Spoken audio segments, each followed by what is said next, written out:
and welcome to my channel. I'm Angela Brennan and today I'm doing a slightly different video. I start off with the Spellbinders wax seal of the month October 2024, Season of Wonder. I'm going to do something slightly different. I pour melted wax, green wax onto it, and I'm scraping it off because I want that melted wax to get into the grooves of that wax seal stamp, so the green will go into what will form the sentiment, which is most wonderful time of the year. Then I'm going to leave it to dry. Then I pour a different colored melted wax into a wax seal mold because it's easier to get some amazing shapes of that wax seal if you pour it into a mold. And yes, you do need slightly more melted wax to fill that larger mold, but you do get a defined shape when you press the wax seal stamp into that melted wax. So you're guaranteed to have a nice shape. It's really handy when you're not very good at pouring the perfect circle. And here you have the sentiment clearly legible, which is you don't need to use any metallic markers. Now this is a glow-in-the-dark wax bead that Spellbinders just released. When I say just released, I mean more than a month ago. I'm a bit late using it. I want the sentiment to be the one that glows, so I'm going to pour the melted glow-in-the-dark wax beads onto the wax seal stamp and then scrape it off. As you can see, I'm heating the stamp slightly, the wax seal stamp, so it gives time for the melted wax to get into the grooves and gives me time to scrape it off the excess, so it will harden nicely in the grooves to form the sentiment. I hope that makes sense. I'm just tidying up around it. And all that balanced wax seal, you can always melt it again, so that's not a problem, it's not wasted. I put a slightly different mold here, and I'm pouring the melted wax, the green wax, I think this is aged gold wax beads, into the mold, and I'm going to press that sentiment that's already dried onto the wax seal stamp into this melted wax. And then you're going to see here now, or more like after 5 minutes to give it time to dry, how beautifully the sentiment shows against the green. It's beautiful. You don't need to use a metallic marker again here. And put the light off to show you how it glows. I don't think it's very clear because I still have the glow from the candles, but you get the idea of it. It'd be great to use this wax bead on Halloween cards. So here's a few wax seals that I've created. I don't use all of them, but I just wanted to show you how you can create various wax seals with your wax seal of the month. This non-stick wax seal spoon is invaluable. The residual wax removes easily and you can just store it and use later on. Here's one more iteration of these wax seal beads. As I say, some of these processes when I start, I can't stop. So here I'm using the gold melted wax to highlight the sentiment, and then the background is going to be the red, the mostly red circle. I really hope you enjoy this video, and if you do, please give it a thumbs up and consider subscribing. And when you do subscribe, remember to press the notification bell so you're alerted when new videos are uploaded. Spellbinders monthly subscriptions are available for order from the 6th to the 27th of each month. So you just need to head over to the website and put your order in and you get delivered. These subscriptions will be available as long as they last, because if they've finished, they will not be available the following month. Here you go, the final view of the sealed wax seal stamp with the gold for the sentiment. Now I'm going to show you how I'm going to create a trifold card using all of the October 2024 club kits from Spellbinders in this card. The only club kit I don't use is the 3D embossing folder. For the middle panel, I've hot foiled two sentiments. One is a better press plate sentiment from the bonus item, and the Merry Christmas is from the Glimmer of the month. There you go, you've already got two club kits there. Now I'm going to do some stenciling for the front of the card. I do partial stenciling here and I'm using the festive background. So I'm using the colors from Altenew. Altenew's got crisp dye inks and I tend to use quite a few of their colors. I'm using two colors here, Aqualicious and the darkest of this set, Galactic Stream. I'm just using the small blending brush to put a very light application of the ink across the stencil, but I don't go all the way. I'm only doing it partially on the card because I just want it to be at the top half of the card. And then I'm putting the second stencil of this festive background, and I'm going to use a darker ink from the same set, which is called Galactic Stream. Again, using the same blending brush and applying the ink through the stencil really quickly, again, partially on the front of the card. And the reason I do this is I don't want the entire card to be covered with this. I'm just wanting to have a gradual light finish of the card because I don't want it to be abrupt. So there you go. You got a partial stenciling on the card front. And I'm going to cut this card slightly smaller than the front of an A7 card. So my Trifold card is going to be A7 in size.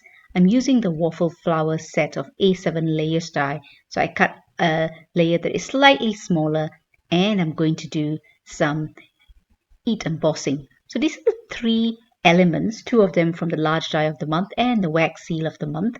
I'm going to put a background for the bauble, which is vellum circles that I have embossed using the embossing folder of the month. It's just a dry embossing, and the vellum, the reason I'm using it is because I don't want to cover the beautiful stenciling and the background of the card front. Then I'm going to do some stamping from the clear stamp of the month, which is going to be the sentiment. I already have a hot foil sentiment there that I've got from the better press of the month.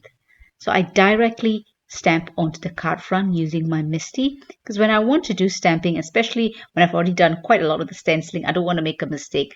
Using a stamping platform always helps with good results.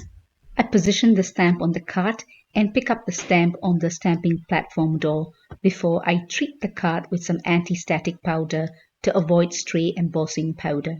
I apply some clear embossing powder onto the stamp to ensure there's good coverage, and then I'm going to close the stamping door and ensure you use the stamp press tool so there's a good impression of the stamp on the card.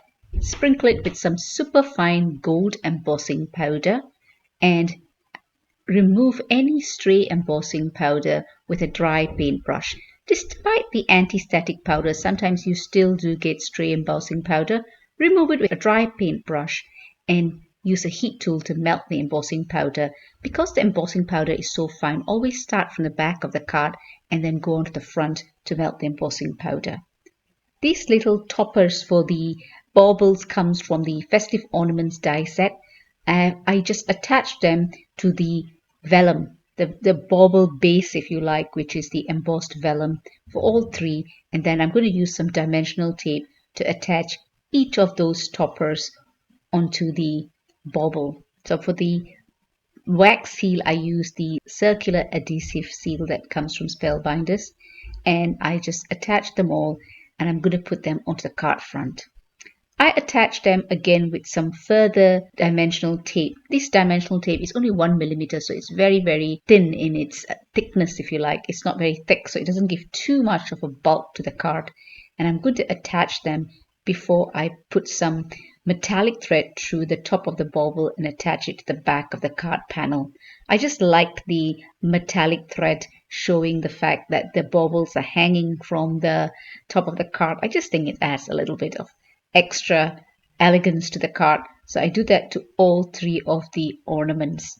I like giving myself the challenge of using all of the Spellbinders club kits for the month that I received to create one project or one card. This month I received all of them except the 3D embossing folder. But I thought I'll just go ahead and put it all in one card, and I'm going to be able to use all 10 components. So that comprises 9 of the club kits plus the bonus item, excluding the 3D embossing folder, but including the bonus item, which is the better press plate of sentiments. So from next year, from 2025, I'll be receiving the entire set, so the deluxe caboodle. So I intend to try and do this every month. That is, do a project that showcases all of the Spellbinders club kits into one card. So it's probably going to be a multi-layered card or some card with fun fold or something like that. This is the second panel, so the panel that will be flipped open, where I have done the hot foil of the festive lights at the top, and I've got a sentiment from the bonus item at the bottom. That is going to go in the second panel. There you go. It's the second panel on the inside where you'll flip it open. and I'm going to put the middle panel there. You've already seen that. So before I do that, I'm going to do some coloring, really quick coloring with Copic markers of these light bulbs, these festive lights, before I add the rest of the elements. So on this page, you'll have the small die of the month, as well as the stitching die of the month and small element of the clear stamp of the month. So I put another composition here, hence the trifold card. So with Copics, as I've mentioned in previous videos, I always buy my Copics in bunches of colors. So you've got different color families, which are about 3 to 4 colors of each family. So I don't have to buy a set, and sometimes the colors don't go. I've shown the colors I use on the screen, so you'll see how I use my colors for each of these. I think I've got 2 blue color families as well as 2 greens, and you can see on the left there I've got my swatch of all the colors that I have. I have a video showing how I have Copic colors in groups. I'll put that in the link below so you can check it out. And the lights of the die cuts is from the small die of the month. Then you've got the stitch die of the month, which is a Christmas tree. And I've done some partial stamping of the presents from the clear stamp of the month. Excluding this video, I've created 6 videos for the October Spellbinders Club Kits, and you will see them all in the playlist. I've got pictures of all the cards that I've created towards the end of this video, and I've got the videos on where I created them all collated into one playlist, and the link to that playlist is in the description below. I hope that is really useful when you get your club kits and you want some inspiration or even some idea on how to assemble some of the die sets, and you can check that out. I would love to hear from you on what you think about these idea of using all of the club kits into one project or one card, and also the idea of having a playlist. I think many of you have given me quite positive feedback on the playlist, but if you get any further comments or commentary on it, I would love to hear from you. And now I'm just going to assemble the trifold card, and you can see it's pretty straightforward. So I put some double-sided tape. I tend to use double-sided tape rather than liquid glue when I'm adhering card panels together. I just think it stops the card from warping by putting too much glue, and I like the cleanliness or the clean way of attaching the cards with just double-sided tape. I just find it easier and neater. That's just a personal preference, if you like. And I've got the skeleton of the trifold card now. Now all I need to do is adhere each of the panels, starting from the card front to the middle of the card to the flip card. Ideally, I should have started off with the middle panel first, attaching the middle panel first. That would have been easier, and put the card front the last, because it's got quite a bit of depth. I love how this card turned out. So this is an A7 trifold card with a lot of real estate to add elements to the card. And here, because the Spellbinders theme is always one theme for each month's Spellbinders Club Kits, I was able to use all of the elements into one card to create this trifold card, which has got lots and lots of components from the Club Kits of the month.